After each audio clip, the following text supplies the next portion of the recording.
जय राघवेंद्र सरकार की जय। श्रीमद् भागवत महापुराण की जय हो। श्री सद्गुरुदेव भगवान की जय हो। सर्वप्रथम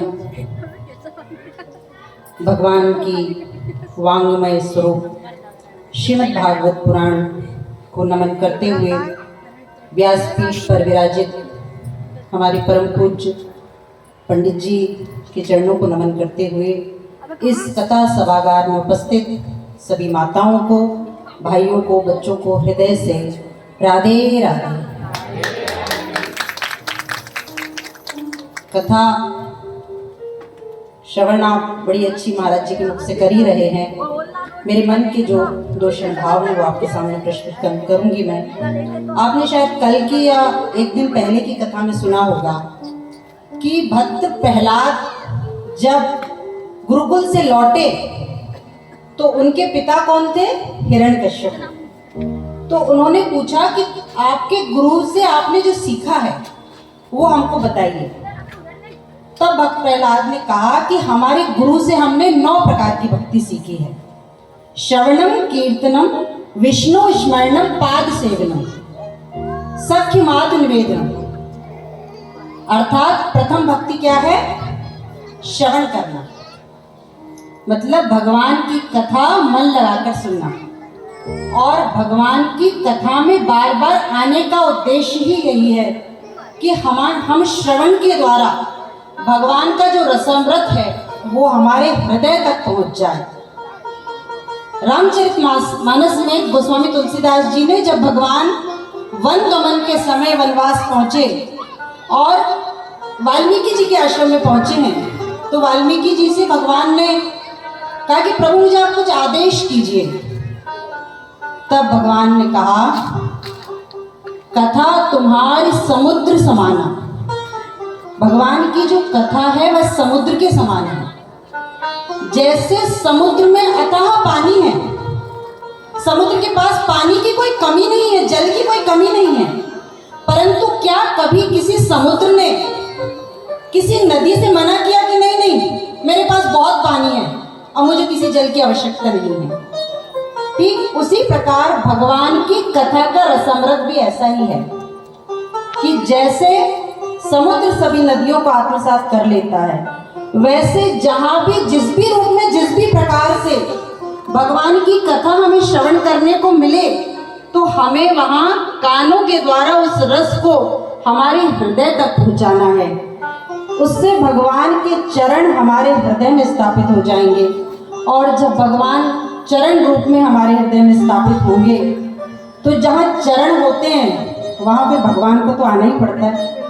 हमारी चरण पादुकाएं हम बाहर उतार के आए हैं तो वो हमारे पास नहीं आएंगे, हम ही उनके पास जाएंगे। और श्रीमद् भागवत महापुराण हो या श्री राम कथा हो या शिव महापुराण हो, कथाओं में जाने का उद्देश्य तभी सार्थक होगा कि जब किसी भी कथा से हमें जो भी बात अच्छी लगे, जो भी शब्द अच्छे लगे, उन शब्दों को चुनकर हमारे जीवन में हम उतारने की कोशिश करें, तभी हमारा कथाओं में आना सार्थक हो पाएगा। और ज्ञान की बातें तो इतनी हैं, 7 दिन हम सुनते हैं तो भी कम हो जाती हैं। और पंडित जी के मुख से आप बड़ी सुंदर कथा श्रवण कर ही रहे हैं। 2 शब्दों में अपनी वाणी को विराम। प्रभु की चाह में चाह मिलाने को भगवान की भक्ति कहते हैं। प्रभु चाह में चाह मिलाने को भगवान की भक्ति कहते हैं। बस जीते जी मर जाने को भगवान की भक्ति कहते हैं। जीवन की अंधेरी रातों में, उन द्वंद्व भरे तूफानों में विश्वास का दीप जलाने को भगवान की भक्ति कहते हैं। बस जीते जी मर जाने को भगवान की भक्ति कहते हैं। आँखों में झलकते हों आंसू, आँखों में झलकते हों आंसू और हृदय में प्रभु का भाव रहे, बस हरदम शीश झुकाने को भगवान की भक्ति कहते हैं। और अंत में कुछ लाइनें पूज्य मेरे महाराज श्री की, जो आप लोगों ने बहुत बार टीवी पर सुन रखी हैं, बहुत प्रसिद्ध हैं। हर वक्त अपनी कथाओं में लाइनों को कहता है, वो लाइनें अमर हैं। जिसे एक बार जीवन में प्रभु का प्यार मिलता है, जिसे एक बार जीवन में प्रभु का प्यार मिलता है, उसे बस आंसुओं के हार का उपहार मिलता है। न पूछो उस दिल की बेकली का हाल, मत पूछो। न तन से प्राण जाते हैं, न प्राणाधार मिलता है। भला किसको दिखाएं मर्ज की बढ़ती हुई मंजिल। न कोई वैद्य मिलता है, न कुछ उपचार मिलता है। दूर रहने पर भी न जाने क्या क्या बात होती है। हृदय के तार से जब उस हृदय का तार मिलता है, और जहाँ को छल छलाता असली दिखलाई देता है, उसी मानस में वह सांवला सरकार मिलता है।